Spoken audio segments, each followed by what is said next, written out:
between my eyes.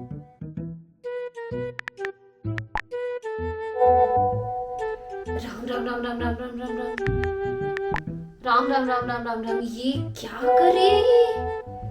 तुम तो कह रही थी तुम किसी आध्यात्मिक राह में चल रही हो, ये क्या देख रही हो? सीरियसली तुम डेट पे जा रही हो?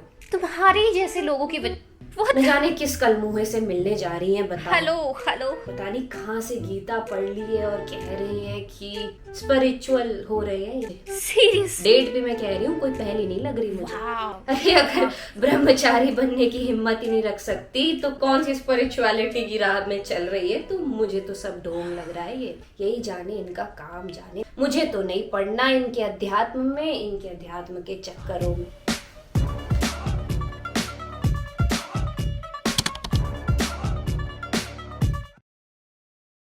ब्रह्मचर्य, ये वन ऑफ वो वर्ड्स है इन अध्यात्म, इन स्पिरिचुअलिटी, जिसे इतना मिस इंटरप्रेट किया गया है।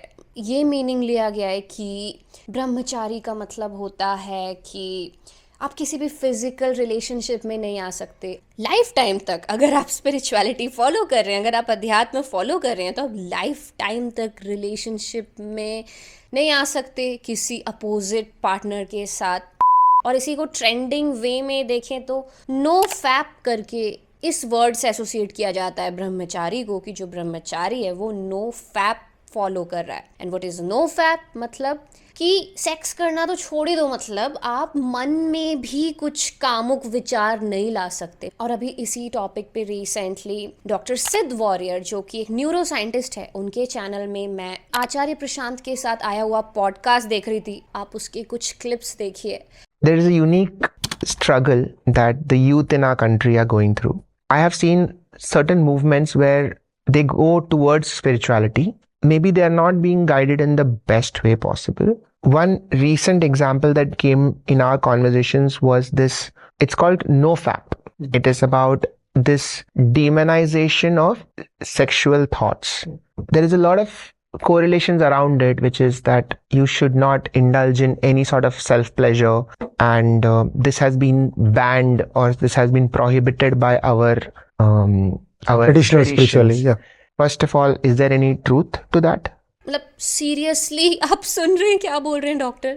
Demonetisation of sexual thoughts. मतलब अगर आपको सेक्स के विचार आ रहे हैं तो लोगों के हिसाब से आप ब्रह्मचारी बिल्कुल भी नहीं हैं। नो फैप आप फॉलो नहीं करते, उसको डेमोनाइज कर दिया है लोगों ने literally. Somebody who knows the anatomy and has studied medicine would be better placed to say that. But what I feel is that semen retention in itself sounds a pretty stupid term. You know, the body knows what to retain and what not to. You cannot tell the kidneys what to retain and what to expunge. You cannot tell your epidermal cells what to keep and what not. Similarly, usually NoFap goes by the name of Brahmacharya. मतलब कितना अच्छा example दिया है यार आचार्य जी ने, कि जिस तरीके से किडनीज को पता है कि भाई कब पानी को कहाँ से फिल्टर करना है, नहीं करना है, खून को पता है कहाँ से बहना है, नहीं बहना है, एपिडर्मल सेल्स जो हैं उनको भी पता है किस तरीके से फंक्शन करना है, नहीं करना है, मतलब पूरी बॉडी को ही पता है कि किस तरीके से काम करना है, नहीं करना है।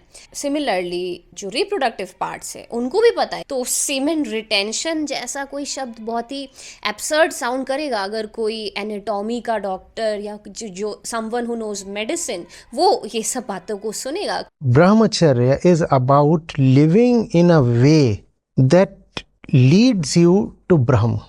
Brahm is not a thing. Brahm is not a place. No destination is Brahm. Brahm simply means that which is not false, not that which is truth. Therefore, the process of Vedanta or Adhyatma is neti neti. Charya refers to living, practically living. Char means movement. So Charya comes from there. Got it. And Brahm is negation of falseness. So live in a way that continuously negates the false. Do not fall prey to the false. That's Brahmacharya. Beautiful. So clearly ब्रह्मचर्य follow करना मतलब एक ऐसी life जीना जो कि हमें ब्रह्म तक ले जाए, ब्रह्म तत्व तक पहुंचने का जो कि जरिया बन जाए। ऐसी लाइफ जीना, इसे कहा जाता है ब्रह्मचर्य। जैसा कि आचार्य जी ने एक्सप्लेन किया, अद्वैत वेदांत जिस ब्रह्म की बात करता है, उपनिषद जिस ब्रह्म की बात करते हैं, वो किसी भी तरीके से वो ब्रह्म नहीं है जिसकी बात द्वैतवादी वेदांत के लोग करते हैं। वहाँ बोलते हैं कि ब्रह्म मतलब कोई सगुण ब्रह्म है, ब्रह्मा है, ब्रह्म का रिलेशन ब्रह्मा से बता देते हैं, जिन्होंने की सृष्टि की रचना करी थी, और वो कहीं तो इंटर डायमेंशन किसी वर्ल्ड में बैठे हुए हैं और वहाँ से वो अभी भी रचना किए जा रहे हैं। लेकिन अद्वैत वेदांत कंप्लीटली इस थ्योरी को मानने से इनकार करता है। ठीक है, अद्वैत वेदांत की फिलॉसफी में हम देखें तो ब्रह्म को निराकार बोला गया है। ठीक है, वो जो हर जगह है, सर्वम खल्विदम ब्रह्म, उपनिषदों की ये लाइन आती है निरालम उपनिषद से, सर्वम खल्विदम ब्रह्म। तो वो जो हर जगह है वो ब्रह्म है, हर कोई जिसका रूप है वो ब्रह्म है, पूरी दुनिया जिस सोर्स से आई है, जो बेस में है दुनिया के, जिस वजह से ये दुनिया हमें दिखाई दे रही है, वो ब्रह्म है। वो जो अज्ञेय है, ठीक है, उसके बारे में आप जान नहीं सकते। उपनिषद कहते हैं कि ब्रह्म वो है जिसके बारे में आप कुछ बोल नहीं सकते, जो निरंजन है, जिस पे कोई दाग नहीं लग सकता, कान उसे सुन नहीं सकते, मन उसकी कल्पना नहीं कर सकता। और क्योंकि उपनिषद जो हैं वो अद्वैत वेदांत के अंदर ही आते हैं, ठीक है, वो अद्वैत वेदांत की फिलॉसफी को ही डिफाइन करते हैं। तो अगर ब्रह्म की कल्पना ही नहीं की जा सकती, ब्रह्म अगर अकल्पनीय है, तो फिर आपने इमेजिन कर ही कैसे लिया कि ब्रह्म कोई ऐसी चीज़ है, एंटिटी है जो कि ब्रह्मा की तरह दिख रही है, ब्रह्मा जैसे कपड़े पहन के किसी अलग ग्रह में बैठी है और वहाँ से सृष्टि की रचना कर रही है। Are you getting? तो ये इमेजिन भी फिर हम कैसे कर सकते हैं, क्योंकि ब्रह्म तो अकल्पनीय है। और यही वो डिफरेंस है जिसके बारे में काफ़ी लोगों को नहीं पता है, इंडिया में भी और ऑल ओवर द वर्ल्ड में भी। उनको लगता है ना कि स्पिरिचुअलिटी का मतलब ही यही है कि एक थ्योरी है जिसके हिसाब से कोई क्रिएटर गॉड है जो कि ऊपर बैठा हुआ है और वो रचना कर रहा है संसार की। और यही है जो हमारे हिंदू शास्त्रों में लिखा हुआ है, और इसी को भगवत गीता भी इसी चीज़ को डिफाइन करती है। हम हैं जो कि हमारे शरीर के अंदर हैं कोई फंसी हुई आत्मा, और हम जो हैं जैसे हम मर जाएंगे हमारी आत्मा दूसरा जन्म ले लेगी। तो इसी थ्योरी को ना बेसिकली सच माना जाता है हमारे यहाँ और भी ऑल ओवर द वर्ल्ड काफ़ी सारे धर्मों में। लेकिन लोग ये जानते ही नहीं हैं और जानने की कोशिश ही नहीं करते हैं भाई कि ये इकलौती थ्योरी नहीं है, ये इकलौती फिलॉसफी नहीं है जो वेदों से आ रही है। अगर आप एक फिलॉसफी को, एक दर्शन को कंसिडर कर रहे हैं जो कि इस थ्योरी को डिफाइन कर रही है कि कोई सगुण ब्रह्म है, ब्रह्मा है जो कि इस सृष्टि की रचना कर रहे हैं, तो आप इस चीज़ से नहीं इनकार कर सकते कि वेदों से ही फिर एक और फिलॉसफिकल ब्रांच भी निकलती है जिसका नाम अद्वैत वेदांत है। आप जो बता रहे हैं वो द्वैत वेदांत के अंदर आता है, जो वेदों से निकली हुई एक तरीके की बात है, लेकिन एक और तरीके की बात भी है, एक और तरीके का दर्शन भी है। वैदिक फिलॉसफी के जो सबसे उच्चतम ग्रंथ है वो माना जाता है उपनिषदों को, और कोई भी इस बात से नहीं इनकार कर सकता कि अद्वैत वेदांत उपनिषदों से आई हुई फिलॉसफी है।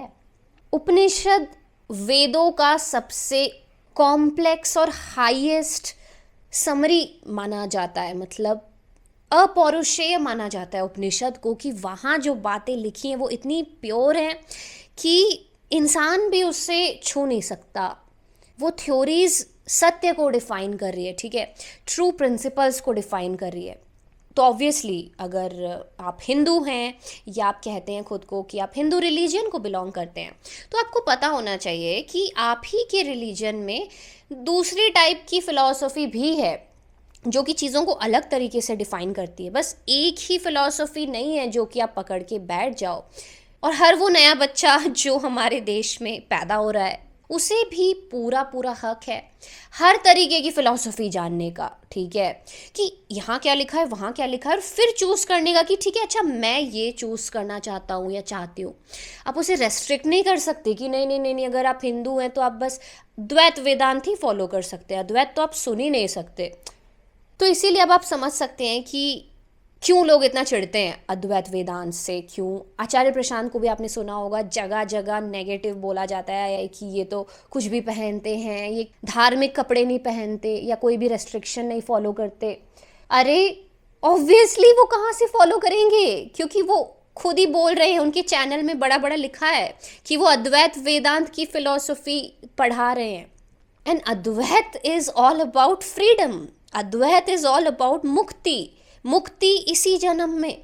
तो किसी भी तरीके का रेस्ट्रिक्शन कि क्या पहनना है नहीं पहनना है, कैसे तैयार होना है नहीं होना है, किसी अपोजिट जेंडर के साथ सेक्स करना है या नहीं करना है, ऐसे कोई भी रेस्ट्रिक्शन ना वैलिड नहीं होते हैं अद्वैत वेदांत में। अद्वैत वेदांत बोलता है कि भाई आप मुक्त हो, मन में अगर आपके ब्रह्म है तो आप जो मर्जी कर सकते हो, फिर आपको कोई रोक नहीं सकता उसमें।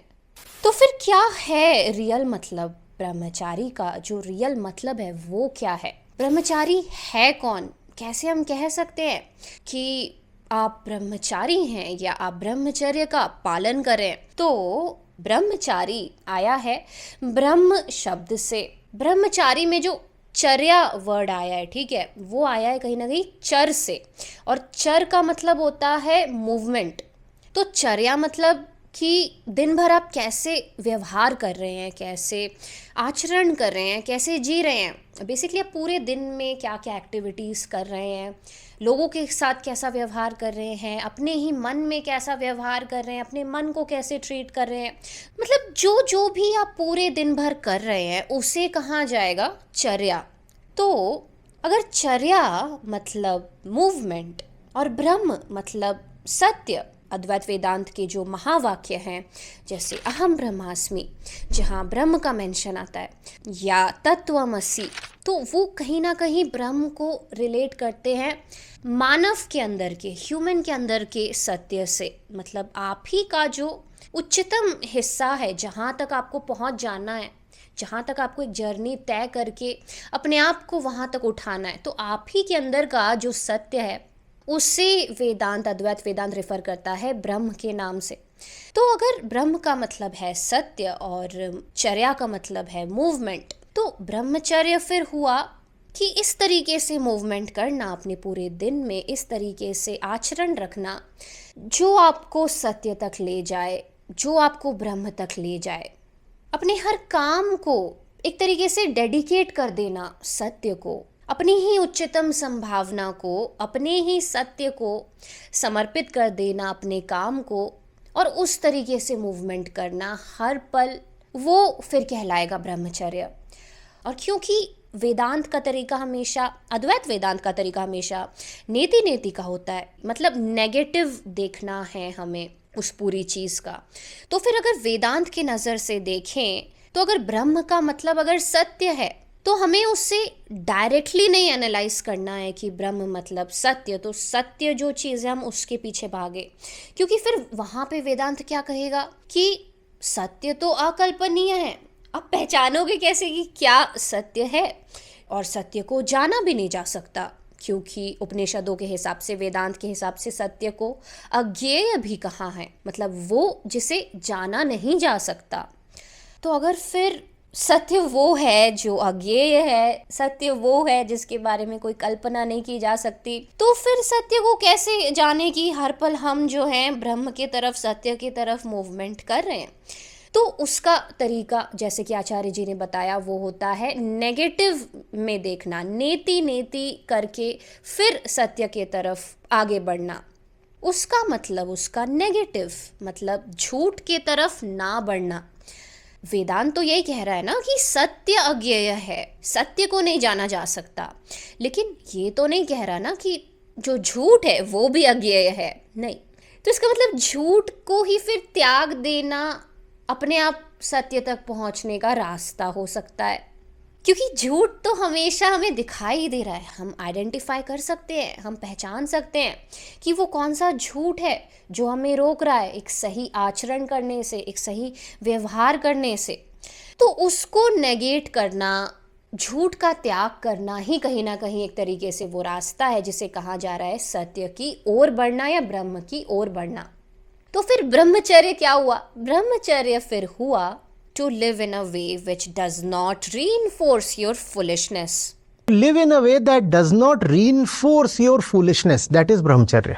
मतलब झूठ में ना जीना, इस तरीके से जीना कि आप बार बार अपनी ही फुलिशनेस का प्रे ना बने, आपकी ही फुलिशनेस, आपकी बेवकूफ़ी आपको कहीं ना कहीं बार बार जकड़ ना ले, आपका जो आलस है वो कहीं ना कहीं आप जो करना चाहते हैं आगे बढ़ने के लिए लाइफ में, वहाँ तक पहुँचने में बाधा ना बने। तो इस तरीके के रास्ते में अपने आप को एक तरीके से डेडिकेट कर देना, समर्पित कर देना, वो फिर कहलाता है ब्रह्मचर्य।